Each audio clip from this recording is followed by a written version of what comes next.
ছোট মাছ দিয়ে শাপলার ডাঁটা রান্না। তো চলো ভিডিওটি দেরি না করে শুরু করা যাক।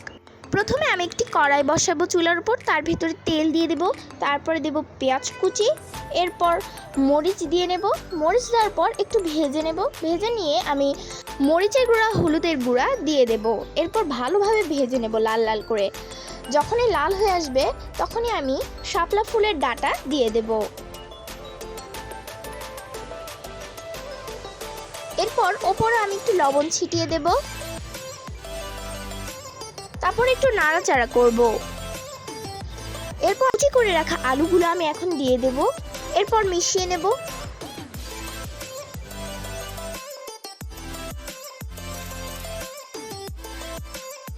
ঠিক এরকম রং চলে আসবে তখন আমি এর ভেতরে কিছু ছোট ছোট মাছ দিয়ে দেব। আপনারা চাইলে এর ভেতরে অন্যান্য মাছও দিতে পারেন। এরপর আমি মিশিয়ে নেব।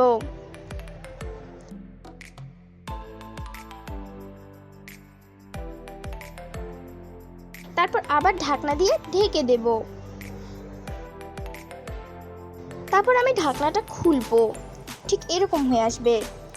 এই তো তৈরি হয়ে গেল আজকে আমাদের নতুন একটি রেসিপি, ছোট মাছ দিয়ে শাপলা ফুলের ডাঁটা।